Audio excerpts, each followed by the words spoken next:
Karibu sana mtazamaji na asante sana kwa kutoazima muda wako. Jina langu ni Zubeida Kananu, mkalimani wa ishara ni Pretty Janet.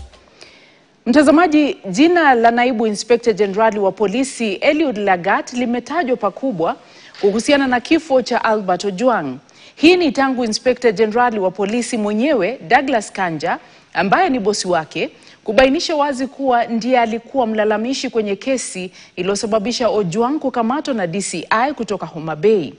KTN ina maelezo mapya kuhusiana na njama ya mauaji ya kinyama ya Albert Ojwang yaliyopangwa toka mwanzoni. Imebainika sasa kuwa siku chache kabla ya kifo chake, maafisa kutoka kitengo maalum cha GSU walivamia kimya kampuni ya Standard Group kwa madai ya kuchunguza kichwa cha habari bandia kilichokuwa kimesambazwa mtandaoni na kumlenga naibu Inspector General Eliud Lagat na kumhusisha kimakosa na gazeti la The Standard. Huku shinikizo za kumtaka Lagat kujiuzulu zikishika kasi, KTN inauliza, je, Eliud Lagat ndiye anayesimamia kikosi kinachotekeleza utekaji nyara na mauaji kwenye idara ya polisi? Mwanahabari wetu Francis Ontomo ana taarifa hii kwa kina. Katika kipindi cha miaka 25 na ushei, Eliud Kipkoech Lagat amepanda vyeo katika huduma ya polisi ya kitaifa hadi kufikia nafasi ya pili kwa ukubwa. Lakini sasa naibu huyu wa Inspector Generali anajikuta katikati ya moja kati ya kashfa kubwa zaidi kuwahi kushuhudiwa katika vitengo vya usalama nchini katika siku za hivi karibuni. Mauaji ya Albert Ojwang, mwalimu kutoka Homa Bay mwenye umri wa miaka 31, yakimweka pabaya. Shinikizo za kujiuzulu zikishika kasi.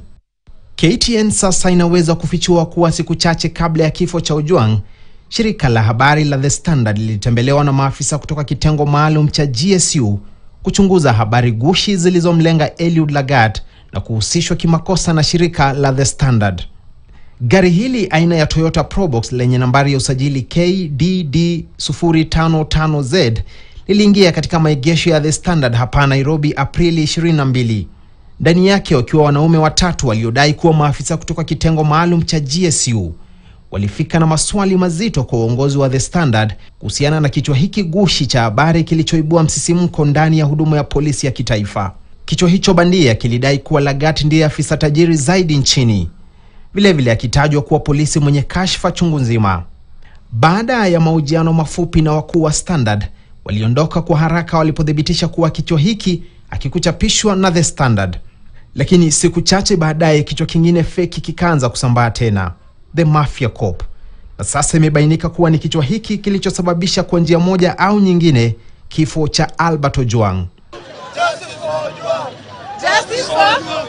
Mashirika ya kijamii na watetezi wa haki za binadamu sasa wanatoa shinikizo kwa Eliud Lagat kujiuzulu ili kutoa nafasi kwa uchunguzi kuendeshwa, lakini Lagat anaonekana kusalia bila kutingizika. We equally call upon the Deputy Inspector General of the Kenya Police Service, Mr. Eliud Lagat, to publicly and unconditionally recuse himself from taking part or influencing the investigations in any way, save for as may be required of him as a potential witness. Ili kumwelewa zaidi Lagat ni nani, ushawishi wake unatoka wapi na nguvu alizonazo, ni lazima turejee mwezi wa Mei mwaka huu.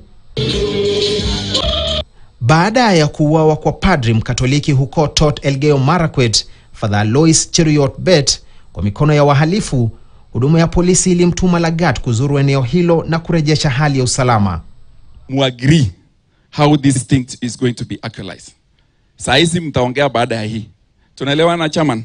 We've agreed you map out areas that you think it's posing some threat. Ndio huyo county commander wangu, and he's under full instructions to provide security for people that don't come to this place. Tumeelewana? Ndani ya wiki moja tu tangu kutoa matamshi haya, mili miwili ilipatikana ikiwa imetupwa kando ya barabara katika wadi ya Soin, County ya Nakuru, ikiwa imekatwa mikono na kuonyesha dalili za kuuawa kikatili.